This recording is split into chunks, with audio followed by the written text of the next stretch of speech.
एक चुकीचा प्लॉट आयुष्यभराची चूक ठरू शकतो. नमस्कार.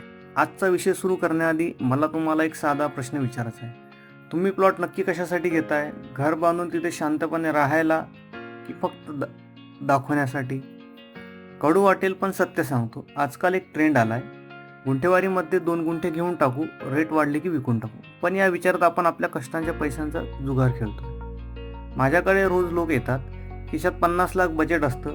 ते स्टेटस पायी 35 ते 40 लाख रुपयांचा प्लॉट घेतात आणि घर बांधायला उरतात एक 10 ते 15 लाख.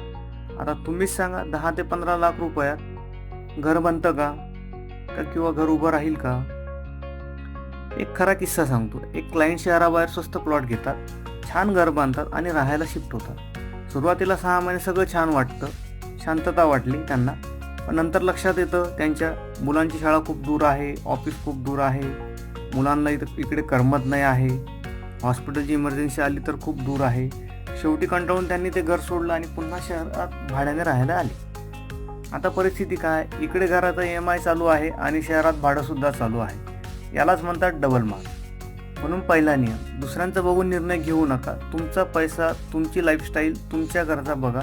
जर 5 वर्षांनी घर बांधायचं असेल तर शहराबाहेर चालेल, पण जर आज राहायचं असेल तर लाईट, पाणी, रस्ता, दवाखाना, शाळा आहेत का आधी बघा. आता थोडं टेक्निकल बोलूया. तुम्ही प्लॉटवर जाता, हिरवळ दिसते, माती काळीभोर छान दिसते, तुम्ही खुश होता. पण मी इंजिनियर म्हणून तिथे काय बघतो? जमिनीचा रंग. जर ती जमीन काळी माती, ब्लॅक कॉटन सॉईल असेल तर लक्षात ठेवा, तो प्लॉट स्वस्त नाही, तो प्लॉट हळूच तुमचा खिसा रिकामा करणारा आहे. कारण काळ्या मातीत घर बांधताना साधारण 8 ते 10 फूट खोल खड्डा एक्सकॅव्हेशन घ्यावे लागते. नॉर्मल जमिनीत तिथे 5 फुटापर्यंत फाउंडेशन होतं, तिथे काळ्या मातीत एक्स्ट्रा खोदकाम, जास्त कॉन्क्रीट, जास्त स्टील, एक 5 ते 6 लाख सहज जातात. म्हणजे प्लॉट घेताना जे 2 लाख वाचवले ते सरळ इकडे खड्ड्यात गेले. म्हणून हे वाक्य लिहून ठेवा, जमिनीचा कलर बघा, नाहीतर तुमच्या बजेटचा कलर उडेल. आता सगळ्यात महत्त्वाचा मुद्दा, कागदपत्र. एजंट तुम्हाला 7/12 दाखवतो, तुम्ही म्हणता वा टायटल क्लिअर आहे, 7/12 कोरा आहे. पण थांबा, तो प्लॉट NA नॉन ॲग्रिकल्चर आहे का, रेसिडेन्शियल NA आहे का, आणि त्या प्लॉटचा लेआउट नक्की कोणी मंजूर केला आहे, टाउन प्लॅनिंगने, कलेक्टर ऑफिसने की फक्त ग्रामपंचायतीचा ठराव आहे, हे खूप महत्त्वाचं आहे. जर लेआउट, टाउन प्लॅनिंग किंवा कलेक्टर सँक्शन नसेल तर उद्या तुम्हाला SBI, HDFC सारख्या राष्ट्रीय बँकेचं लोन मिळत नाही. मग तुम्हाला प्रायव्हेट फायनान्सकडून जास्त व्याजाने कर्ज घ्यावं लागतं आणि अजून मोठा धोका. आज कागद चुकीचे असतील तर उद्या तुमचं घर कायदेशीर ठरणार नाही, कधीही नोटीस येऊ शकते. म्हणून स्वस्त मिळतोय म्हणून कच्चा लेआउट मध्ये पैसे अडकवू नका. नेहमी सँक्शन लेआउट, मंजूर नकाशा आणि त्यात तुमचा प्लॉट काय नंबर आहे, कुठे येतोय ते पण बघा. नेहमी सँक्शन लेआउट प्लॅन मागा. लेआउट पास असलं तर एक काम नक्की करा, वकिलाकडे जा आणि त्यांना 30 वर्षाचा सर्च रिपोर्ट मागा की आम्हाला सर्च रिपोर्ट हवा आहे या प्लॉटचा. लोक म्हणतात अहो एजंट ओळखीचा आहे, पाहुण्यातला आहे, पण लक्षात ठेवा, व्यवहार पैशाचा आहे, ओळखीचा नाही.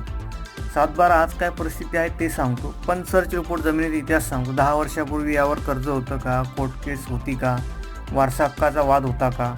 डोळे झाकून विश्वास ठेवू नका, कागदावर विश्वास ठेवा, कारण कोर्टात कागद चालतो, विश्वास नाही. आणि एक शेवटची प्रॅक्टिकल टिप, प्लॉट बघायला गेलात की रस्त्यावर उभे राहा आणि बघा तुमचा प्लॉट रस्त्यापेक्षा किती खोला आहे, किती खाली आहे. जर तो 4 ते 5 फूट खाली असेल तर तो खड्डा भरण्यासाठीच, फिलिंगसाठीच तुमचे 4 ते 5 लाख जातील. आणि उद्या रस्ता अजून 1 फुटाने वर आला तर तुमचे घर डबक्यात जाईल, पावसाचं पाणी घरात येईल. म्हणून रोड लेवल चेक केल्याशिवाय डील फायनल करू नका. सहसा प्लॉट रोड लेवलपेक्षा 6 इंच ते 18 इंच खाली असला तरी चालतो, काय अडचण नाही. बघा मित्रांनो, घर आयुष्यात एकदाच बांधलं जातं. चुकीच्या जागी प्लॉट घेतला तर घर पाडून परत बांधता येत नाही. म्हणून घाई करू नका. प्रश्न विचारा, शंका असेल तर तुमच्या इंजिनियरला विचारा. जाता जाता ही लहान चेकलिस्ट देतोय. प्लॉट घेताना ही नक्की बघा, लेआउट सँक्शन आहे का, सर्च रिपोर्ट क्लिअर आहे का, रोड ॲक्सेस व्यवस्थित आहे का, ब्लॅक कॉटन सॉईल, काळी माती तर नाही ना, ड्रेनेज स्लोप योग्य आहे का, सनलाईट ओरिएंटेशन बरोबर आहे का, वास्तू आणि उजेड साऊथ फेसिंग आहे, नॉर्थ फेसिंग आहे ते बघा, वॉटर लाईन, इलेक्ट्रिक लाईन उपलब्ध आहेत का. लक्षात ठेवा, प्लॉट योग्य निवडला तर घराचा अर्ध डिझाईन तिथेच झालं समजा. तुम्ही सध्या प्लॉट शोधत असाल तर लोकेशन डिटेल्स मला DM करा. मी इंजिनियर म्हणून तुम्हाला प्राथमिक मार्गदर्शन नक्की देईल. तुमच्या घराचं स्वप्न माझ्यासाठी महत्त्वाचं आहे. मी आहे मराठी इंजिनियर. धन्यवाद.